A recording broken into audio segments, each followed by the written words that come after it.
A record-shattering heat wave just forced America's data centers off the power grid and onto their own backup generators. From an Indiana county racing to freeze new projects, to a courtroom fight in California, to a $200 billion campus swallowing rural Louisiana, the collision between the AI boom and everyday life has never looked sharper. We begin with the power grid, because this week it nearly buckled. As a brutal heat wave settled over the eastern United States, PJM, the largest grid operator in the country, watched demand surge to roughly 163,000 megawatts on Thursday, coming within a whisker of the all-time record set back in 2006. The situation was serious enough that the Department of Energy issued its third emergency order of the year, authorizing PJM to curtail data centers and other large users drawing 50 megawatts or more, forcing them onto their own backup generators. Spot wholesale electricity briefly rocketed past $2,500 a megawatt hour, more than 60 times the normal rate, as temperatures climbed past 100 degrees across Maryland and Virginia. It was a vivid preview of the summers to come. That kind of strain is exactly what's fueling anxiety in communities across the country. And this week one Indiana county decided it had seen enough. At Thursday's meeting of the Clark County Commissioners, held early to make room for the July 4th holiday, Commission President Bryan Glover floated a striking idea. Ask the county's Plan and Zoning Board to recommend a full one-year moratorium on new data centers. The goal, he explained, is to buy time to overhaul Clark County's Unified Development Ordinance before any more projects move forward. Commissioners also said they want to benchmark their local rules against other ordinances around the state and the nation, to make sure the county isn't caught flat-footed. It's a small-town decision, but it reflects a pattern now repeating in county seats coast to coast. That local resistance is increasingly ending up in front of a judge. Out in California, a data center developer has gone to court to overturn Imperial County's 45-day moratorium on new projects, asking for a temporary restraining order to stop the freeze in its tracks.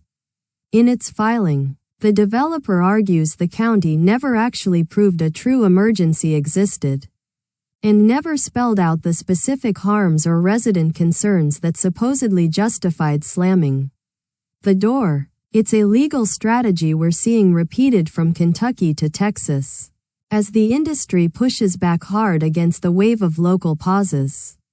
The outcome could set an important marker for just how much power counties really have to say no, and how quickly developers can force them back to the table. Yet for all the friction on the ground, the ambition behind these projects keeps swelling to almost unimaginable scale. In rural Louisiana, Meta is building a campus called Hyperion, a data center complex carrying a price tag of around $200 billion. Making it one of the largest artificial intelligence builds anywhere on Earth. Governor Jeff Landry has been touting a deal he says will deliver $2 billion in savings to Entergy Louisiana customers over the next 20 years. And in nearby Monroe, Mayor Friday Ellis calls the project the thing his region has been asking for. But it hasn't come without friction.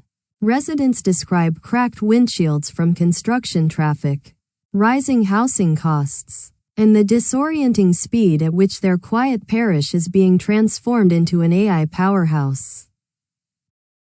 But all of that computing power comes with a powerful thirst, and that's colliding with a deepening drought. In central Virginia this week, leaders in Richmond and Henrico County urged every customer to start conserving water as local reservoirs slipped below normal levels. Crucially, officials made a point of saying that data centers are not exempt from the conservation push, despite the enormous volumes they use to keep servers cool. And those volumes are staggering. A single large facility can draw millions of gallons a day, roughly the same as a city of 50,000 people, as the driest start to a year in over a century grips much of the nation. That quiet competition between server farms and household taps is becoming impossible to ignore. State lawmakers are taking notice, and the policy response is hardening fast across the country. More than 300 data center-related bills have now been introduced in some 30 state legislatures, marking a decisive shift away from open-armed incentives toward tougher oversight. As of the first of the month, Arizona froze its data center sales tax exemption for a full 3 years, while Illinois and Ohio both paused their own incentive programs, and in states including New York, South Dakota, and Oklahoma, lawmakers have floated outright moratoriums to hit pause while the impacts on power, water, and local budgets are studied.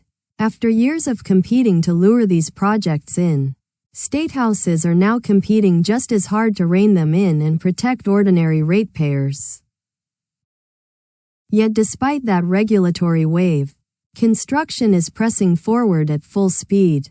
On the shore of Lake Michigan, crews have just broken ground on one of the largest data center projects in Wisconsin's history.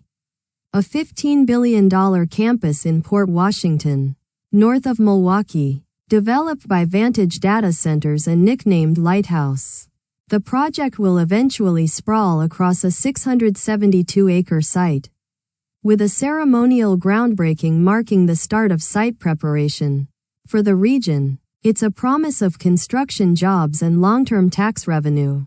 For the broader industry, it's yet another sign that even as opposition mounts and regulators tighten the rules, the race to build ever larger facilities to feed artificial intelligence shows no sign of slowing down. And the financial firepower behind all this construction is simply staggering. This week, Digital Realty, one of the biggest names in the business, moved to take greater control of the world's most valuable data center market. The company agreed to buy out Blackstone's stake in 3 fully leased data centers in Manassas and Sterling, Virginia, in a deal that values the 288-megawatt portfolio at $7.8 billion. Blackstone walks away with roughly $3.5 billion, split between cash and Digital Realty shares. The transaction tightens Digital Realty's grip on Northern Virginia, the largest data center hub on the planet. For all the fights playing out in county meetings and courtrooms, Wall Street clearly still sees these server farms as some of the hottest real estate on earth. Thanks for watching. If you found this useful, subscribe, leave a like, and drop a comment. It helps us cover more of these stories.